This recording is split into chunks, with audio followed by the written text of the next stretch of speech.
Assalamualaikum warahmatullahi wabarakatuh. Kami dari kelompok 1 akan menjelaskan materi tentang kawasan lindung.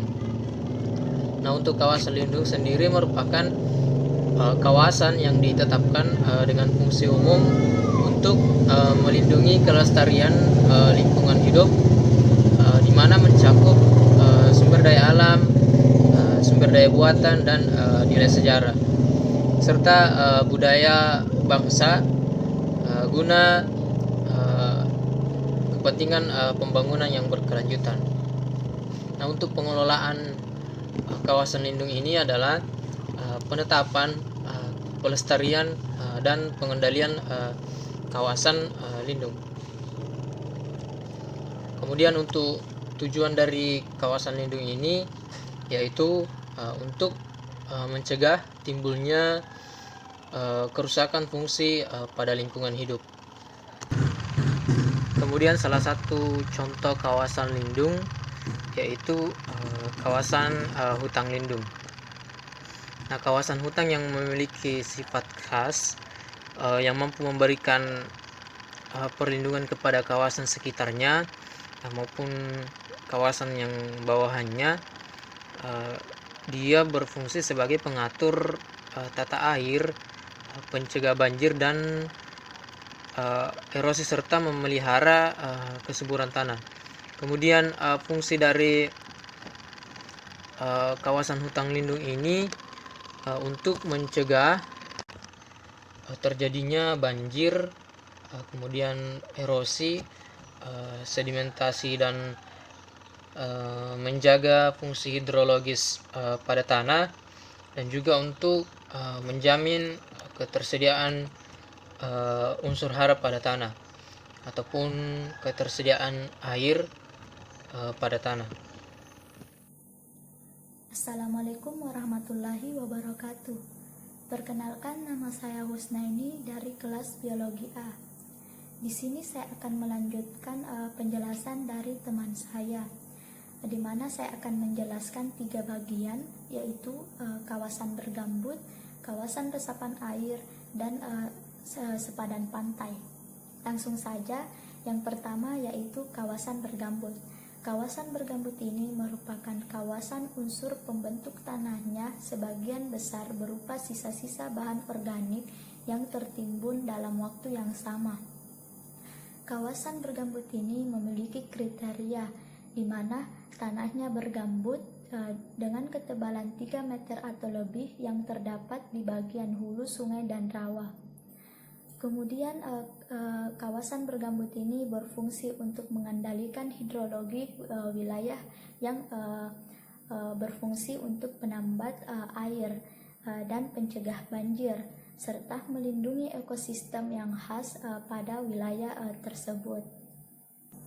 Kemudian yang kedua yaitu resapan air.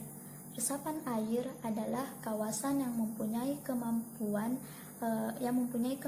tinggi untuk meresapkan air hujan sehingga merupakan tempat air.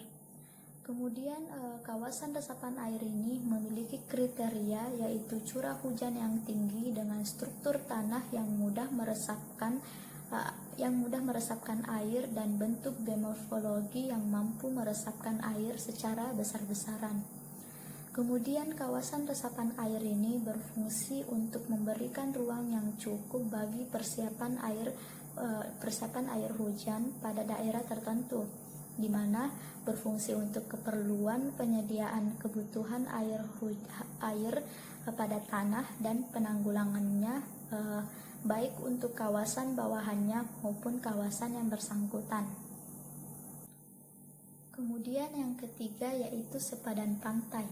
Sepadan pantai ini merupakan kawasan sepanjang pantai yang berfungsi untuk melindungi wilayah pantai dari kegiatan yang mengganggu kelestarian fungsi pantai, di mana kriteria dari sepadan pantai ini yaitu daratan sepanjang tepian pantai yang lebarnya profesional dengan bentuk dan kondisi fisik pantai yaitu minimal 100 meter dari titik pasang tertinggi ke arah dasar.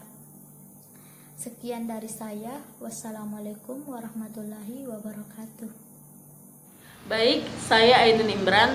Saya akan melanjutkan materi. Adapun materi yang saya akan bahas, yang pertama yaitu sempadan pantai, yang kedua sempadan sungai, yang ketiga kawasan danau atau waduk, dan yang terakhir yaitu kawasan sekitar mata air. Yang pertama, sempadan pantai. Pantai merupakan pertemuan antara air pasang tertinggi dengan daratan. Dalam penentuan kawasan sempadan pantai, di dalam kawasan pantai lindung itu harus berjarak 100 meter dari garis air pasang tertinggi dari pantai yang bersangkutan. Kemudian, adapun fungsi dari diadakannya sempadan pantai, yang pertama yaitu ya tetap menjaga kelestarian ekosistem atau keanekaragaman hayati yang ada di pantai. Yang kedua itu mencegah abrasi pantai sehingga tidak berdampak pada masyarakat yang tinggal di daerah sekitar pantai. Kemudian selanjutnya pembahasan tentang sempadan sungai. Sempadan sungai atau riparian zone merupakan zona penyangga antara ekosistem sungai dan ekosistem daratan. Di daerah sempadan sungai itu tumbuh beberapa tumbuhan seperti rerumputan ataupun semak-semak. Tumbuhan tersebut sangat berperan penting bagi ekosistem yang ada di sekitar sungai. Yang pertama itu sebagai anti polutan sehingga tidak berdampak pada biota air yang ada di sungai. Kemudian sebagai penahan erosi. Mengapa demikian? Karena sistem perakaran dari tumbuhan tersebut memperbaiki kualitas tanah agar tidak mudah tergelincir oleh air sungai. Dilihat dari fungsinya dalam Undang-Undang Nomor 38 Tahun 2011, fungsi sempadan sungai yang pertama itu ada dua fungsi utama. Yang pertama itu fungsi dari manusia itu sendiri sebagai penyedia air atau wadah air untuk kegiatan penting seperti pertanian atau perkebunan, mungkin juga perikanan.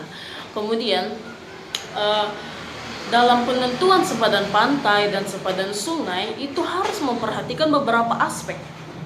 Tidak hanya memperhatikan dari segi pantai atau sungainya itu sendiri, tapi juga harus memperhatikan kondisi sosial dan budaya yang berada di lingkungan pantai itu sendiri, utamanya masyarakat yang berada pada pantai dan sungai itu sendiri. Sehingga nantinya akan mempermudah masyarakat di daerah sekitar pantai dan sungai untuk tetap menjaga kelestarian pantai dan sungai itu sendiri. Kemudian untuk pembahasan kawasan danau atau waduk serta pembahasan tentang kawasan mata air ini sendiri, dilihat dari fungsinya, mengapa dijaga kawasan ini? Karena kawasan ini perlu dijaga karena meminimalisir kegiatan-kegiatan yang merugikan kualitas danau atau waduk serta mata air. Karena di daerah tersebut atau di daerah kawasan tersebut tumbuh beberapa spesies yang bergantung pada habitat tersebut, sehingga harus perlu dijaga. Mungkin itu saja dari saya, dan materi selanjutnya akan dijelaskan teman saya. Terima kasih. Slide selanjutnya mengenai kawasan suaka alam.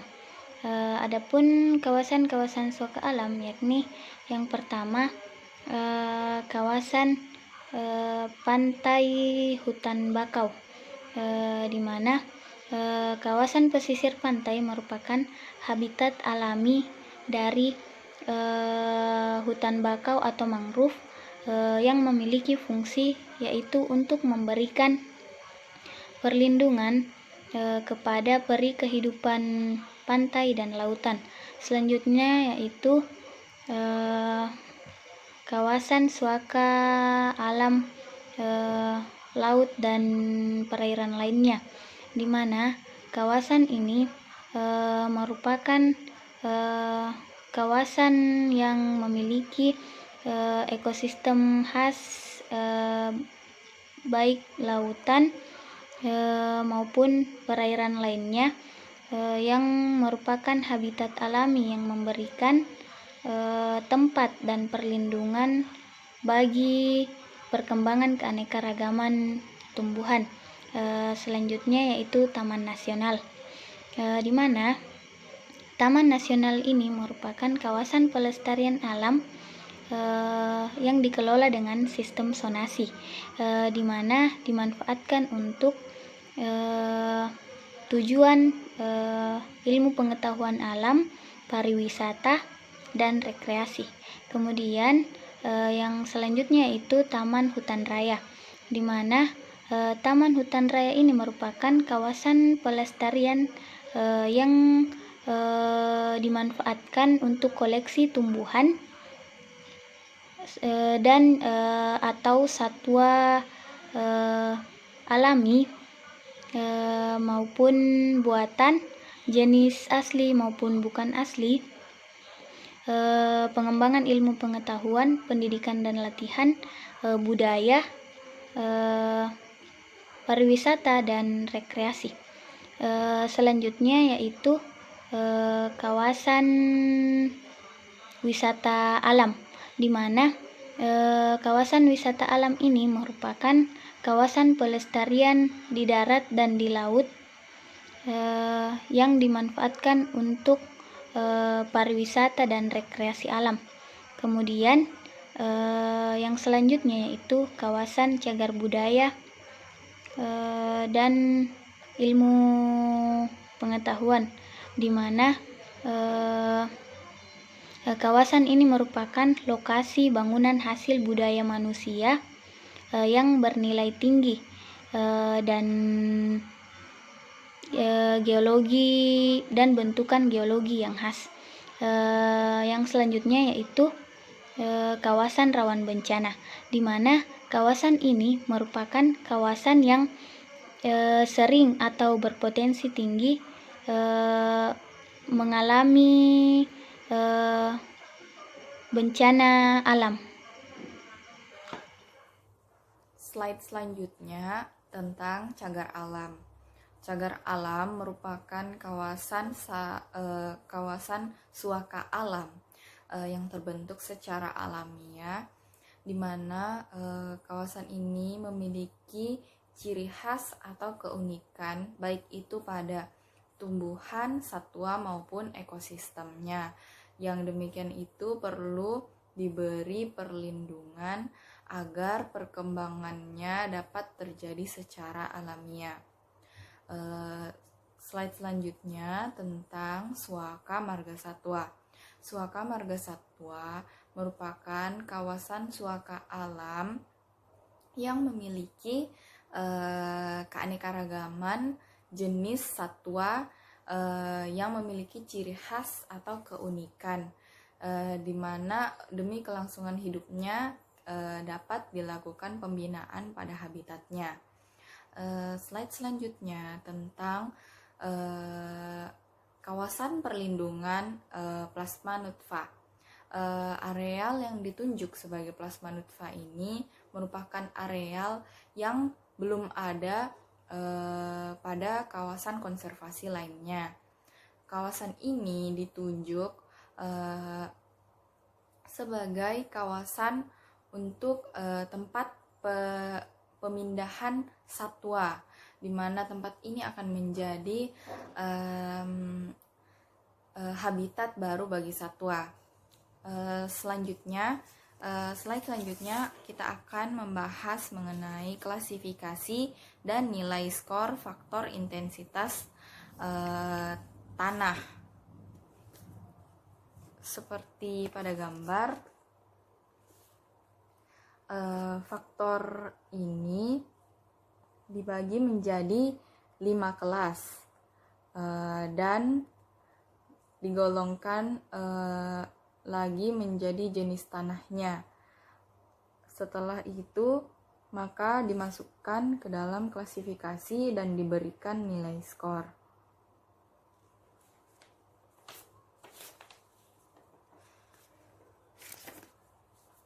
Slide selanjutnya tentang klasifikasi dan nilai skor faktor kelerengan.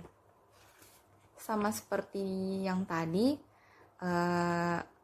terbagi menjadi 5 kelas yang kemudian digolongkan kelerengannya dalam persen dan diklasifikasikan lalu diberi nilai skor. Slide selanjutnya tentang kriteria kesesuaian lahan untuk permukiman, di mana kriteria ini terbagi menjadi 7, yang kemudian kriterianya dimasukkan kesesuaiannya, apakah dia sesuai bersyarat atau tidak sesuai. Slide selanjutnya tentang kriteria kesesuaian lahan untuk pertanian lahan basah, lahan kering, dan perkebunan, di mana kriterianya ini terbagi menjadi 13 kriteria yang masing-masing digolongkan dalam jenis penggunaannya.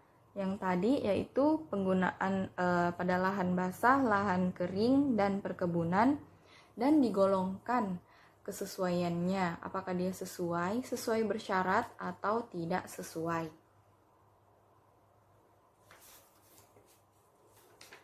Slide selanjutnya tentang fase penetapan kawasan konservasi. Terbagi menjadi 4 fase, di mana fase pertama yaitu penunjukan kawasan. Penunjukan kawasan yang akan dijadikan kawasan konservasi.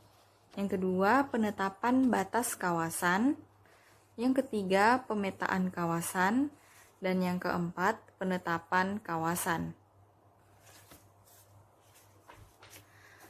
Selanjutnya yaitu slide terakhir yang membahas tentang kawasan konservasi yang ada di Indonesia. Kawasan konservasi ini ada 11, di mana kawasan konservasi ini memiliki jumlah unit yang telah didata di seluruh Indonesia, dan juga memiliki luas yang telah didata pula. Sekian presentasi dari kelompok kami. Wassalamualaikum warahmatullahi wabarakatuh.